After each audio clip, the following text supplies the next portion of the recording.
He got inducted into the Pro Football Hall of Fame this year, and men love him. He also put his stamp on daytime TV this year, and women love him. Michael Strahan is one tough talk show host. This year, Michael Strahan won a spot in the Pro Football Hall of Fame. And he's sacked by Strahan. Michael Strahan has 3.5 sacks. Intercepted by Michael Strahan. And he gets sacked again. It capped off a career as a defensive end for the New York Giants that made him one of football's greats. He set the NFL all-time single-season record for sacking quarterbacks. Well, I struck fear, I guess, in quarterbacks because I love to hit them. When I tell you, there's nothing better than a man standing there holding the ball and you hit him. And you feel the breath leave his body, like and he makes this moan. And you love that? I love it. One possibility. Like a lot of athletes, after retiring, he began appearing on sportscasts. But the next chapter of his career couldn't have been predicted. It started like this. Michael appeared as a guest on Live with Regis and Kelly. And what are you going to do with the rest of your life? You know, you got a lot of personality, a lot of charisma. What do you think you're going to do with them? Well, they're the show that I'm on right now that, you know, maybe you want to...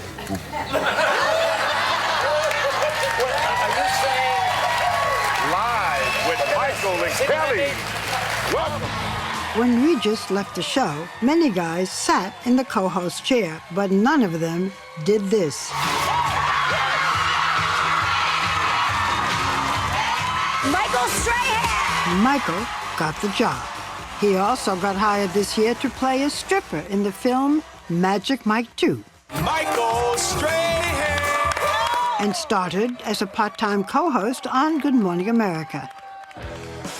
All that success, he says, has a lot to do with how he was raised.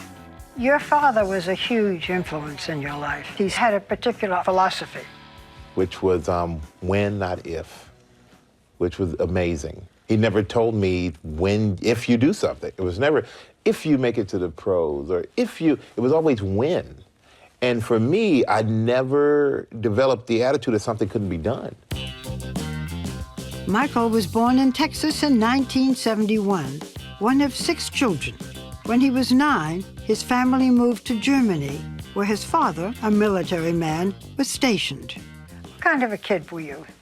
I was very quiet. When I played football, my first year, I cried to every game. Why? Because I didn't like the attention. I was a good player. And when the family, the parents would cheer for me, I would cry. You have said that you were a husky kid. Is that a nice way of saying you were fat? Yeah, I was a little chunky. I was big boned, as they call it. But they used to say that my butt was so big I can grab my wallet like that. I didn't have to reach behind me.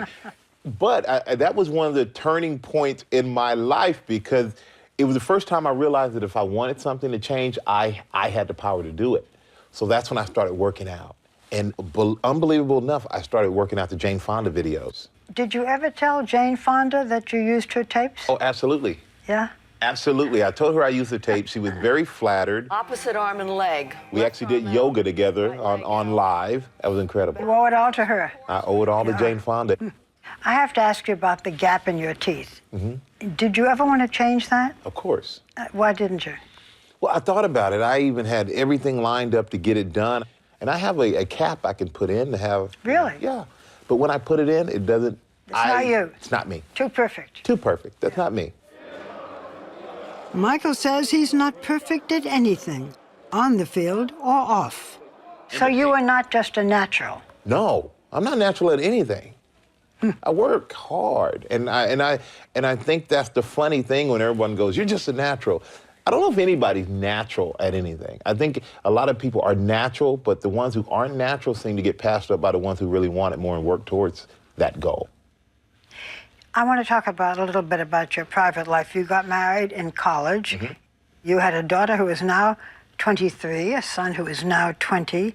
The marriage ended in divorce. Yeah. Tough, difficult, hard? No, you know what? She's one of my best friends. I hear she gives you advice. Yeah, she gives What'd me she tell advice you? on relationships and everything else. Yeah.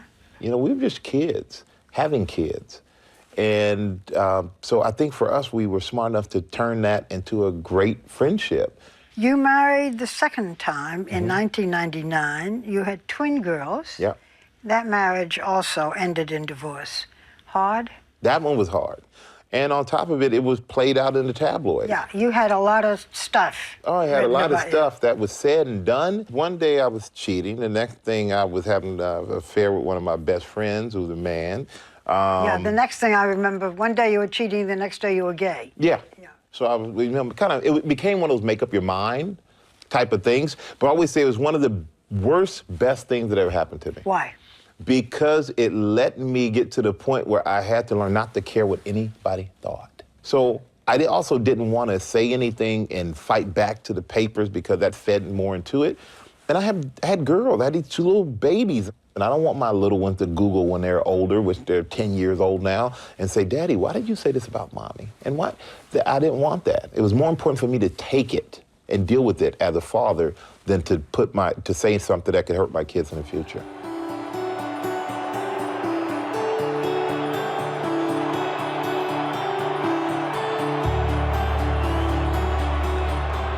How did your father feel about your success now? He loves it. My dad asked me a very interesting question the other day. He said, do you think that all your success is from you alone, or do you feel like you've been blessed? And I looked at him and I said, obviously everything is not by me. I feel very blessed. Anytime you can wake up and you have people around you who love you, people that you love, going to work at the jobs that you love, I don't know what else to ask for. I seem to have all of those things.